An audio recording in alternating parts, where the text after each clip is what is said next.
अगर बात की जाए जाति समीकरण की तो मुस्लिम और अति पिछड़ा वर्ग भी यहाँ पर देखने को मिलता है, लेकिन ये पूरा का पूरा बाजार वाला इलाका है। यहाँ पे चांदनी चौक मार्केट एरिया भी है और यहाँ पर बताया जा रहा है क्योंकि इंडियन ट्रेड फेडरेशन के महासचिव भी रह चुके हैं प्रवीण खंडेलवाल, और ये भी भारी मतों से यहाँ पर यानी तकरीबन 8 लाख से ज़्यादा मतों से इस समय बढ़त बनाए हुए हैं। जेपी अग्रवाल पीछे चल रहे हैं। ठीक है, असदुद्दीन ओवैसी के क्या हालचाल है हैदराबाद में, क्या आगे चलते हुए या पीछे नजर आते हुए फिलहाल?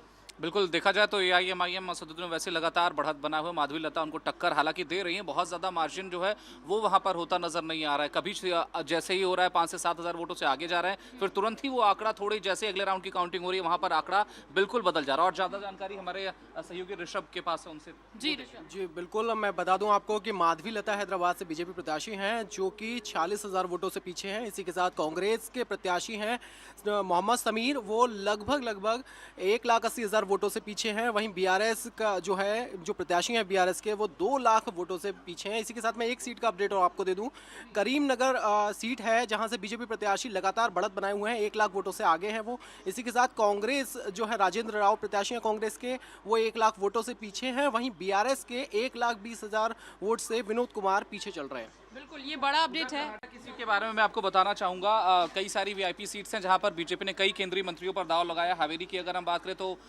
पूर्व मुख्यमंत्री वहां से बसवराज बोम्मई आगे चल रहे हैं, 27,884 वोटों से वो आगे चल रहे हैं। इसके अलावा धारवाड़ की अगर हम बात करें, प्रहलाद जोशी वहां से आते हैं, उनको बतौर कैंडिडेट बीजेपी ने उतारा है, तो प्रहलाद जोशी वहां से 89,194 वोटों से फिलहाल आगे चल रहे हैं। बीदर की बात करें, भगवंत कुबा वो वहां से पीछे चल रहे हैं। सागर खंडू जो कि इंडी गठबंधन के उम्मीदवार हैं वो आगे हैं। गुलबर्गा की बात करें, राधा कृष्ण वो आगे चल रहे हैं, मल्लिकार्जुन खड़गे के दामाद है वो वहां पर आगे चल रहे हैं, 14,271 वोटों से तकरीबन वो वहां पर आगे चले। शिमोगा सीट की अगर हम बात करें, बीवाई राघवेंद्र, ये बीएस येदियुरप्पा जो कि पूर्व मुख्यमंत्री कर्नाटक के हैं, उनके बेटे हैं, वो 1,34,580 वोटों से फिलहाल आगे चल रहे हैं। तो बड़ी बढ़त ये कह सकते हैं, तकरीबन जो बढ़त का आंकड़ा 1 लाख के पार है बीवाई राघवेंद्र का। इसके अलावा बिलगांव सीट की बात करें, जगदीश शेट्टार वो वहां से 44,312 वोटों से फिलहाल आगे चल रहे हैं। ठीक है, नॉर्थ ईस्ट पे आएंगे, 25 सीटें हैं, बहुत देर से अपडेट नहीं मिल पाया नॉर्थ ईस्ट का। देखिए नॉर्थ ईस्ट की बात करूं तो अभी लगातार असम में 8 सीट पर बीजेपी आगे चल रही है, कांग्रेस 4 पर आगे चल रही है और एजीपी जो है 1 और यूपीपीआई 1 पर चल रही है। अरुणाचल प्रदेश में है जो बीजेपी लीड करती हुई नजर आ रही है। मणिपुर में 1 पर कांग्रेस चल रही है, 1 अदर्स पर चल रही है। वहीं अगर मैं बात करूं त्रिपुरा की तो बीजेपी दोनों सीटों पर लीड करती हुई नजर आ रही है।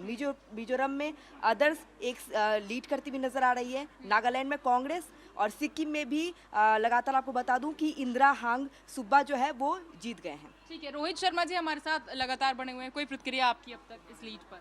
देखिए, एक तो इन्होंने उड़ीसा में चमत्कार किया है, उड़ीसा में बहुत अच्छी इन्होंने 18 सीट्स पे लेके गए।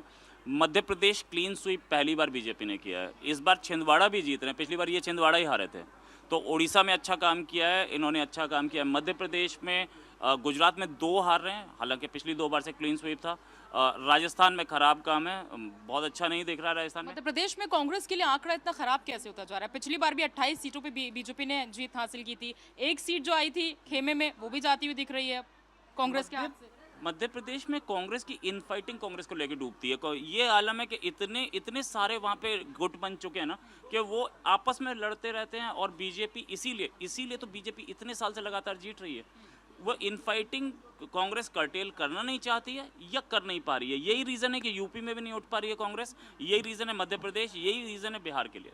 ठीक है, तो अगर इन टोटल देखिए तो देखिए ग्राफिक के जरिए, टैली के जरिए लगातार हम आपको ये अपडेट दे ही रहे हैं कि एनडीए जो कि 292 पे आ गया है रुझान में और 230 पे इंडिया गठबंधन है। अनुपमा, आपके पास क्या अपडेट है फिलहाल? अभी तो कोई अपडेट नहीं है। ठीक है, मध्य प्रदेश और छत्तीसगढ़ पे एक बार आपके पास पूनम आते हुए। बिल्कुल, देखिए मध्य प्रदेश में और छत्तीसगढ़ में दोनों ही जगह जो है बीजेपी का परचम लहराता हुआ नजर आ रहा है। मध्य प्रदेश में लगभग स्थिति साफ हो रही है कि 29 की 29 सीटें जो हैं अभी फिलहाल बीजेपी लगातार बढ़त बनाए हुए हैं। छत्तीसगढ़ की बात की जाए तो लगातार 10 सीटों पर जो है बढ़त है। 1 सीट को लेकर जरूर बीजेपी की संशय में स्थिति है, लेकिन वो भी कुछ ही देर में क्लियर हो जाएगी। तो यहाँ मध्य प्रदेश छत्तीसगढ़ में बीजेपी का परचम लहराता नजर आ रहा है। 2 खास मेहमान भी हमारे साथ इस वक्त न्यूज रूम में है। सुशील वकील जी हैं, पॉलिटिकल एनालिस्ट, और सुनीता वकील जी हैं हमारे साथ में। सुशील जी, आपके पास आते हुए आंकड़े बहुत कुछ बयां कर रहे हैं।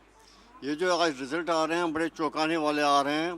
कल तक जो ये हम बिलीव कर रहे थे कि बीजेपी 400 सीटें तक जा रही है, वो ऐसा कुछ नहीं लग रहा है। मेरे को लग रहा है बीजेपी 300 सीटें तक जा सकती है, लेकिन उसे आगे नहीं जाएगी। ऐसा लग रहा है कि लोगों को विकास और बाकी जो मोदी जी कह रहे थे या जो एनडीए कह रहा था, वो चीज़ उन लोगों को रास नहीं आए। उस वजह से लोगों ने थोड़ा सा उधर हेर फेर कर दिया। लेकिन ऐसा भी लग रहा है कि जो लोग परेशान कह रहे हैं कि अनएम्प्लॉयमेंट है, गरीबी है, बाकी या जीएसटी वगैरह है, उसका असर हो गया।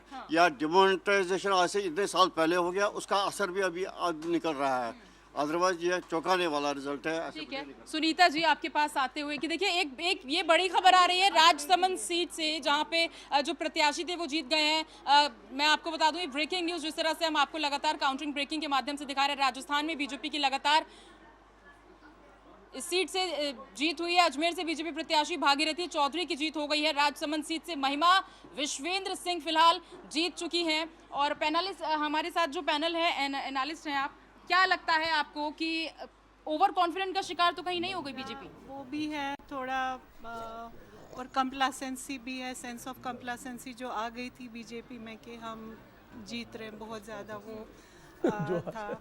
लेकिन ये भी था कि मोदी जी ने बहुत काम किए, बहुत स्कीम्स दी लोगों के लिए, लोगों के फार्मर्स के लिए, एम्पावरमेंट ऑफ वुमेन के लिए।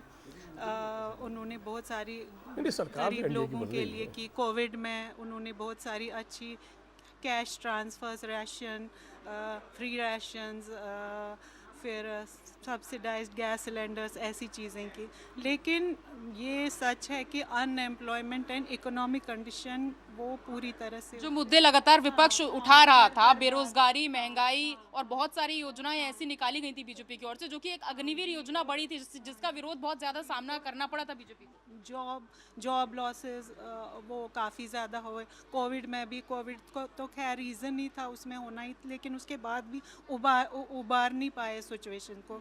तो प्राइम मिनिस्टर जी ने वादा किया था 20 लाख जॉब्स वो हर साल देंगे लोगों को, लेकिन वो हो नहीं पाया।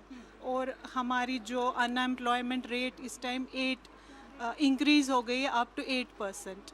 तो ये भी एक मुद्दा है। और दूसरा है कोविड के टाइम भी हैंडलिंग ठीक तरह से नहीं। कोविड के टाइम एक्सोडस लोगों का हुआ, गांव से वो शहर से गांव, उसमें भी काफ़ी लोग मर गए। डिमोनेटाइजेशन हुआ, उसमें भी बहुत ज़्यादा लोगों को लाइन में रहना पड़ा, काफ़ी लोग मर गए, उनके जॉब्स गए। तो ऐसी काफ़ी सारी चीज़ें हैं जो उनके बहुत सारे ऐसे मुद्दे हैं जो जनता, मुझे लगता है कहीं ना कहीं थोड़ा सा रोष में थी। और आप शायद, अब दीपाली जी आपके पास आते हुए, क्या लगता है आपको कि टैली आप लगातार देख रही हैं 292 पे एनडीए और इंडिया गठबंधन 230 पर? देखिए, साफ दिखाई दे रहा है सरकार बना रहे हैं हम तीसरी बार। आदरणीय मुख्यमंत्री जी के नेतृत्व में हम तीसरी बार सरकार बनाने जा रहे हैं। और आज विपक्ष को ये कहने का मौका नहीं होगा कि इलेक्शन कमीशन ने कोई धांधली कर दी। इतने आरोप लगाए गए इलेक्शन कमीशन पे, कभी आपकी देख लीजिए ईवीएम पे लगाए गए हैं। तो अब वो आप देखिए एकदम हम किस प्रकार से चुनाव करा रहे हैं और हम अपनी आगे आने वाली सरकार बना रहे हैं। जनता देख रही है और आगे भी हम बढ़त बनाएंगे। अभी बहुत सारे राउंड बाकी होंगे जिसमें हम 300 के पार जाएंगे और आप बिल्कुल देखेंगे 350-300 के करीब हमारा आंकड़ा रहेगा निश्चित ही। ठीक है, तो देखिए लगातार जो है 292 पे बढ़त बनाते हुए फिलहाल एनडीए जो गठबंधन है वो लगातार देखा जा रहा है।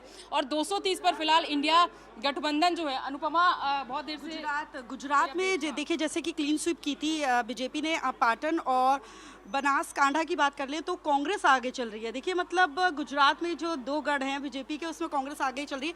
वहीं अगर अब हम महाराष्ट्र की बात कर लें, बीड की, तो बीड में आपको बता दें कि बीजेपी पीछे चल रही है और कांग्रेस जो है वो आगे चल रही है। देखिए 2014 में अगर जानकारी तौर पर बताएं तो गोपीनाथ मुंडे बीजेपी के टिकट से जीत हासिल की थी और 2014 में जब उन्होंने मंत्री पद की शपथ ली थी, हालांकि 9 दिन बाद गोपीनाथ मुंडे की सड़क हादसे में मौत हो गई थी। इसके बाद उपचुनाव हुए, उनकी बेटी उतरी और उनकी बेटी प्रीतम मुंडे ने जीत हासिल की थी और कांग्रेस नेता अशोक शंकर राव को हराया था। और यहाँ अभी एनसीपी शरद की जो है वो आगे चल रही है, आपको बता दें एसपी की। ठीक है, नीता जी से एक रिएक्शन मैं यहाँ लेना चाहूंगी कि केशव प्रसाद मौर्य कह रहे थे अखिलेश यादव के लिए कि आने दीजिए 4 जून और उन्हें पता चलेगा कि खोदा पहाड़ और निकली चुईया। ये तो उलटफेर हो रहा है। लेकिन कोई उलटफेर नहीं हो रहा है, अभी टाइम है, आप देखते रहिए। यूपी हम बहुत अच्छा कर रहे हैं और करेंगे, रिजल्ट कोई टेंशन नहीं है। हम गवर्नमेंट तो वैसे भी बना रहे हैं, लेकिन हाँ यूपी में अभी जो दिख रहा है वो हम जो चाहते थे वो नहीं है। अभी आंकड़े और चेंज होंगे और अच्छा खासा हमारा रहेगा, 70+ ही रहेगा, इससे नीचे नहीं पूजा, रहेगा। यदि आप हमारी आवाज़ आप तक पहुंच रही हो तो दिल्ली का जरा मुझे बताएं, कन्हैया कुमार का क्या अपडेट है, कितने से आगे है और क्या पीछे है, क्या अपडेट है बताइए। बिल्कुल, देखिए दिल्ली की 7 सीटों पर फिलहाल हम देख रहे थे भारतीय जनता पार्टी के जो तमाम प्रत्याशी थे वो आगे चल रहे थे। हालांकि बांसुरी स्वराज को हमने देखा शुरुआती रुझान में कि वो पीछे होती नजर आई थी, लेकिन कन्हैया कुमार का अपडेट कंचन आपसे हम जानना चाहेंगे कि क्या है।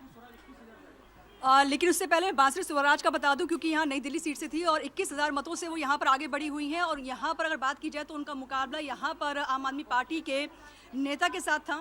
और साथ साथ आप नई दिल्ली सीट की अगर बात कर रही हैं तो नई दिल्ली सीट की अगर माफ़ कीजिएगा नॉर्थ ईस्ट सीट की अगर बात करें तो कन्हैया कुमार का मुकाबला यहाँ पर मनोज तिवारी के साथ था। और मनोज तिवारी जो हैं वो यहाँ पर लीड बनाए हुए हैं। उन्होंने 55,000 मतों से इस समय कन्हैया कुमार से वो लीड में नजर आ रहे हैं। हालांकि सातों के सातों सीटों पर इस समय बात की जाए तो भारतीय जनता पार्टी की लीड बनी हुई है। परवीन खंडेलवाल का भी हमने जिक्र किया, वो भी यहाँ चांदनी चौक सीट से, क्योंकि डॉक्टर हर्षवर्धन के टिकट काट के यहाँ परवीन खंडेलवाल को यहाँ पर प्रत्याशी बनाया गया था, वो भी यहाँ पर बढ़त बनाए हुए हैं।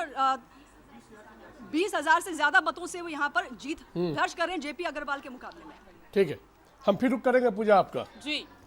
इस बीच हमारे साथ 3 नए खास मेहमान जुड़ गए हैं। पल्लवी पटेल, आप जेडीयू के आधिकारिक प्रवक्ता, आपका बहुत स्वागत है। बहुत स्वागत है। वैभव त्रिपाठी, आप कांग्रेस के प्रवक्ता हैं, और राकेश सिंह, आप बीजेपी के राष्ट्रीय प्रवक्ता हैं, आपका बहुत स्वागत है। तो राकेश जी, पहले आप ही बता दीजिए अब आगे क्या। सरकार बन रही है और सरकार ठीक ठाक स्थिति में बन रही है। अभी समय है, ये हम 370 के ऊपर जाएंगे, ये हमें पूरा भरोसा है। जो 10 साल में मोदी जी के नेतृत्व में भारतीय जनता पार्टी की सरकार ने काम किया है, उस आधार पर ये कह सकते हैं कि गरीबों का आशीर्वाद मिला है, माताओं बहनों का स्नेह मिला है, और इस आधार पर हम कह सकते हैं कि हम पूर्ण बहुमत के साथ सरकार बनाने जा रहे हैं। वो तो ठीक है, लेकिन आप 370 पर पहुँचने की उम्मीद कर रहे हैं। आप एनडीए की पूरी बढ़ती 292 दिखाई दे रही है रुझान में। नहीं, कुछ लोग ऐसे भी हैं कि अगर हम 399 भी आते तब भी वो खुश होते कि नहीं 400 तो पार नहीं कर पाए, सरकार बनाने के लिए लड़ते हैं। वो 399 भी होते तब भी वो कहते हैं कि नहीं अब क्या तो 400 तो आया नहीं। तो ऐसे लोग हैं, ऐसे विघ्न संतोषी लोग इस समाज में हैं, इस देश में है, और खास करके विपक्षी पार्टियों में है, जिनको ये भरोसा नहीं है, अपने काम पर भरोसा नहीं है, अपनी नीति पर भरोसा नहीं है, अपने नेतृत्व पर भरोसा नहीं है। भारतीय जनता पार्टी को अपने नेतृत्व पर, अपनी नीति पर, अपनी नीयत पर भरोसा है, और इस आधार पर हम कहते हैं कॉन्फिडेंस के साथ, विश्वास के साथ कि जनता का आशीर्वाद हमें मिल रहा है। जनता का आशीर्वाद मिल रहा है। वैभव जी, आप लोग चाहे कुछ भी कह दीजिए, विघ्न संतोषी है आप लोग, ऐसा बीजेपी का मानना है कि भाई साहब को शायद ये पता नहीं है, अभी आखिरी समय तक जब चलेंगे आप देखिएगा ये सीधे सीधे 200 के नीचे आएंगे, और सरकार तो इंडिया गठबंधन ही बनाएगा। और ये जो बात कर रहे हैं ना 400 पार का, प्रधानमंत्री नारा दे रहे थे ना, प्रधानमंत्री एक जिम्मेदार पद पे बैठे हुए थे और देश के लोगों को 400 पार के लिए 400 पार चिल्ला रहे थे। और हैं कहाँ पे, कितनी इनकी अपनी सीटें हैं वो देख लीजिए। तो इन लोगों को तो पहले ये सोचना चाहिए कि कितना बड़ा गुब्बारा फुलाया था वो फट गया जी। तो हमको इस बात को देखना होगा कि जनता ने विश्वास किस में जताया है। जब इनकी सीटें घटी हैं तो जनता ने इन पे विश्वास जताया है क्या? मुझे एक वाकया याद आता है 89 का। हमारे नेता आदरणीय राजीव गांधी जी ने कहा था कि जब हमारी सीटें ज़्यादा थीं और आज हम घट के आ गए हैं तो हम सरकार नहीं बना सकते। नैतिकता वो थी।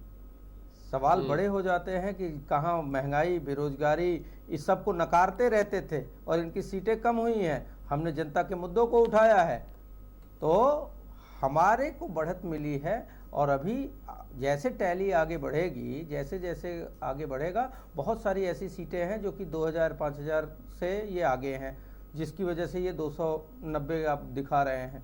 बहुत सारे चैनलों पे ये 250 पे हैं। तो हम ये आसान्वित हैं और हमको ये लगता है कि इंडिया गठबंधन की सरकार जरूर आखिर तक जाते जाते हम 300 के पास पहुंचेंगे और हम सरकार। ठीक सर। पल्लवी पटेल, आप लोग मुगालते में ना रहे, 300 के पार तो यही लोग पहुंचने वाले हैं इनके मुताबिक। अभी समय है, धैर्य रखने की आवश्यकता है। मैं तो इतना कहना चाहूंगी कि अभी धैर्य रखने की आवश्यकता है, पेशेंस रखिए। जनता मालिक ने अपना काम कर दिया है और हम लोग एनडीए गठबंधन पूर्ण बहुमत के साथ जीत रहे हैं। अभी ज्यादा परेशान होने की जरूरत नहीं है, अभी समय है। लेकिन बिहार में आरजेडी गठबंधन जो है मतलब इंडिया वो 8+ सीटों पर आपसे आगे चल रहा है।